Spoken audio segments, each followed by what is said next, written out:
धनंजय एक कबाड़ी की दुकान चलाता था। वो लोगों से कबाड़ खरीदता और उसे बेचता था। उससे उसकी बहुत कमाई तो नहीं हो पाती थी, लेकिन उसके और उसके परिवार का गुजारा हो जाता था। उसके परिवार में वो और उसकी बूढ़ी माँ सुशीला रहते थे। धनंजय भगवान श्री राम का परम भक्त था। वो रोज सुबह उठकर भगवान श्री राम की पूजा करता। उसके अंदर बहुत उत्साह था। वो इस बात से बहुत खुश था कि अयोध्या में भगवान श्री राम के मंदिर की प्राण प्रतिष्ठा की जा रही है। धनंजय उस दिन वहां जाकर भगवान श्री राम के दर्शन करना चाहता था। उसने अपने दोस्तों से इस बारे में बात भी कर ली थी। वो रोज अपनी दुकान खोलकर सबसे पहले भगवान श्री राम की पूजा करता। उस दिन भी वो भगवान श्री राम की पूजा कर रहा था।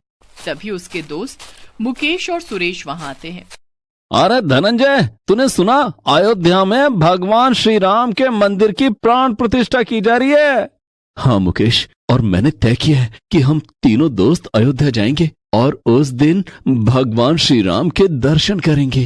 हाँ हाँ, हम तीनों वहां चलेंगे। मंदिर की प्राण प्रतिष्ठा में बस कुछ ही दिन बाकी रह गए। तू चलने की तैयारी कर ले। हाँ दोस्त, मैं तो तैयार हूँ। भगवान श्री राम के दर्शन करने में मैं तनिक भी देरी नहीं करूंगा। भगवान श्री राम के नाम मात्र में इतनी शक्ति है कि मैं जब भी किसी मुश्किल में होता हूं ना, भगवान राम का नाम लेने से मेरी मुश्किल दूर हो जाती है। तीनों दोस्त आपस में तय कर लेते हैं कि वे भगवान राम मंदिर के प्राण प्रतिष्ठा समारोह में अयोध्या जाएंगे और भगवान राम के दर्शन करेंगे। उस दिन शाम को दुकान बंद करने के बाद धनंजय घर आता है और अपनी माँ सुशीला को सारी बात बताता है। ये तो बहुत अच्छी बात है बेटा, तू भगवान राम के दर्शन करने जरूर जा। भगवान राम तेरी सारी तकलीफें दूर करेंगे। लेकिन उस दिन सुशीला की तबीयत कुछ खराब थी। वो खांस रही थी। माँ, तुम्हारी तबीयत खराब है, चलो तुम्हें डॉक्टर के पास ले जाता हूँ। नहीं बेटा, बस जरा सी खांसी ही तो है। ठीक हो जाएगी। ठीक है, तो मैं तुम्हारे लिए खांसी की दवाई ले आता हूँ। धनंजय बाजार जाता है और सुशीला के लिए खांसी की दवाई लेकर आता है। माँ, ये दवाई खा लो, इससे तुम्हारी तबीयत ठीक हो जाएगी। सुशीला दवाई खा लेती है और दोनों माँ बेटे खाना खाकर सो जाते हैं। दूसरे दिन सुबह सुबह सुशीला की तबीयत ज्यादा बिगड़ गई थी। वो बुरी तरह से खांस रही थी और उसे सांस लेने में तकलीफ भी हो रही थी।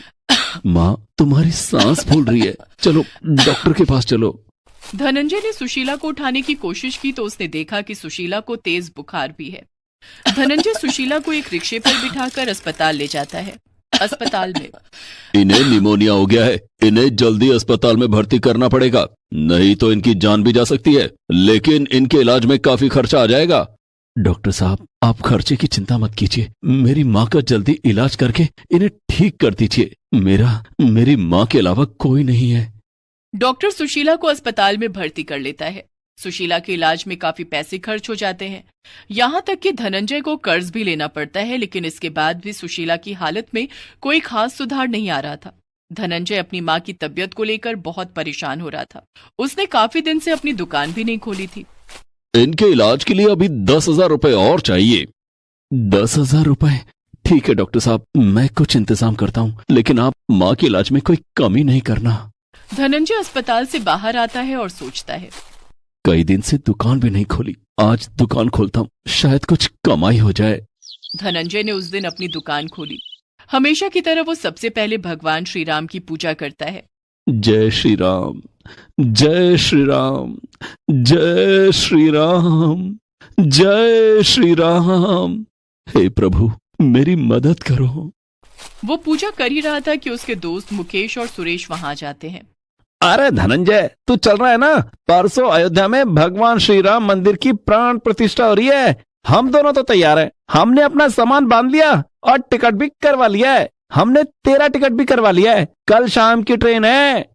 नहीं दोस्तों, तुम दोनों जाओ, मैं नहीं जा सकता। लेकिन क्यों? तू क्यों नहीं जा सकता? तू तो कितना खुश था कि भगवान श्री राम मंदिर की प्राण प्रतिष्ठा हो रही है। दोस्तों, मेरी माँ की तबीयत बहुत खराब है, वो अस्पताल में भर्ती है। उनके इलाज के लिए मुझे कुछ पैसों की जरूरत है। मेरे पास जो पैसे थे वो उनके इलाज में खर्च हो गए। मैं उन्हें इस हाल में अकेला छोड़कर नहीं जा सकता। लेकिन दोस्त, कहते हैं कि पहले से कहकर अगर भगवान के दर्शन को नहीं गए तो भगवान नाराज हो जाते हैं। भगवान भी अपने भक्त का इंतजार करते हैं। अगर तू नहीं जाएगा तो भगवान श्री राम को बुरा लगेगा। तू मेरी बात समझने की कोशिश कर मेरे दोस्त, मैं नहीं जा सकता। धनंजय ने अपनी जेब से 200 रुपए निकालकर अपने दोस्तों को दिए और कहा, मेरी तरफ से भगवान श्री राम को प्रसाद चढ़ा देना। ठीक है दोस्त, हम चलते हैं। धनंजय अपनी दुकान में बैठा ग्राहकों का इंतजार करने लगा। तभी उसके पास एक युवक आता है। भैया ये पंखा ठीक हो जाएगा क्या? अभी देखता हूँ साहब। धनंजय ये सोचकर खुश हो जाता है कि पंखा ठीक करने पर उसे कुछ पैसे मिल जाएंगे जो उसकी माँ के इलाज में काम आएंगे। भैया ये पंखा मेरे दादाजी का है, आप एक काम करो, ये पंखा आप रख लो और इसके बदले में आप मुझे पैसे दे दो। नहीं साहब, आप थोड़ी देर तो रुको, मैं इसे अभी ठीक कर दूंगा। नहीं भैया, आप इसके बदले में मुझे पैसे दे दो। धनंजय ने देखा कि उसके पास आखिरी 200 का नोट बचा था। साहब मेरे पास तो सिर्फ 200 रुपए हैं। कोई बात नहीं, आप मुझे 200 रुपए ही दे दो। धनंजय ने ना चाहते हुए भी वो 200 का नोट ग्राहक को दे दिया। ग्राहक पैसे लेकर चला गया। उसके जाने के बाद धनंजय ने उस पंखे को खोला। उसके तो होश ही उड़ गए। पंखे के अंदर से ढेर सारे सोने के गहने निकलने लगे। धनंजय ने उन गहनों को अपने पास रख लिया और उस ग्राहक की खोज में निकल गया। पता नहीं वो कौन था, ये गहने उसके दादाजी के हैं। इन गहनों को उसे वापस करना होगा। धनंजय उस ग्राहक को काफी ढूंढता है, लेकिन ग्राहक उसकी आंखों से ओझल हो जाता है। उसे ढूंढता हुआ धनंजय एक मंदिर में पहुंच जाता है जहां भगवान श्री राम की आरती हो रही थी। धनंजय समझ जाता है कि वो ग्राहक कोई और नहीं बल्कि स्वयं भगवान श्री राम थे जो उसकी मदद करने आए थे।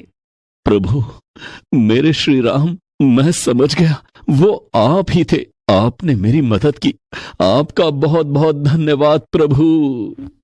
धनंजय उसी समय सुनार की दुकान पर जाता है और उन गहनों को बेच देता है, जिसके बदले में उसे ढेर सारे पैसे मिलते हैं। वो उन पैसों को लेकर अस्पताल जाता है। डॉक्टर साहब ये पैसे रख लीजिए, मेरी माँ के इलाज के लिए लाया हूँ। अब आपकी माँ की तबीयत में काफी सुधार आ गया है, आप उन्हें घर ले जा सकते हैं। धनंजय मन ही मन कहता है, ये सब प्रभु श्री राम की लीला है। धनंजय सुशीला को लेकर घर आ जाता है। धनंजय बेटा, तू भगवान श्री राम के प्राण प्रतिष्ठा समारोह में अयोध्या जाने वाला था ना? हाँ माँ, लेकिन अभी तेरी तबीयत ठीक नहीं है, ऐसे में तुझे अकेला छोड़कर नहीं जा सकता। बेटा मेरी तबीयत अब ठीक है, तू कल की टिकट करवा ले और मेरा भी टिकट करवा ले। भगवान श्री राम के दर्शन करने मैं भी चलूंगी। लेकिन माँ तुझे भी आराम की जरूरत है।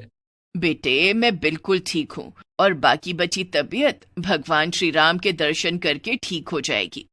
ठीक है माँ। दूसरे दिन धनंजय अयोध्या जाने के लिए टिकट करवा लेता है और अपने दोस्तों को फोन करके बताता है कि वो भी अयोध्या आ रहा है। हेलो मुकेश, मैं भी अयोध्या आ रहा हूँ। माँ की तबीयत ठीक हो गई है, माँ भी साथ में आ रही है। ये तो बहुत अच्छी बात है, मिलते हैं फिर अयोध्या में। शाम की ट्रेन से धनंजय अपनी माँ सुशीला के साथ अयोध्या आ जाता है। वहां सुरेश और मुकेश पहले से उन दोनों का इंतजार कर रहे थे। अगले दिन राम मंदिर में प्रभु श्री राम की प्राण प्रतिष्ठा समारोह था। चारों मिलकर समारोह में जाते हैं और प्रभु श्री राम के प्राण प्रतिष्ठा समारोह में भाग लेते हैं। वे सभी प्रभु श्री राम के दर्शन करते हैं। प्रभु श्री राम के दर्शन मात्र से सुशीला की तबीयत पूरी तरह से ठीक हो जाती है। धनंजय ने सुशीला को और अपने दोस्तों को बताया कि कैसे प्रभु श्री राम एक साधारण ग्राहक के वेश में उसकी दुकान पर आए और उसकी मदद की। आज मैं प्रभु श्री राम की वजह से ही यहाँ आ पाया हूँ। उन्होंने माँ का इलाज कराने में मेरी मदद की और मैं यहाँ आ सका। बेटे, जिस तरह से प्रभु श्री राम ने तेरी मदद की है, उसी तरह से सबकी मदद करे। जय श्री राम, जय श्री राम। सभी एक साथ कहते हैं, जय श्री राम।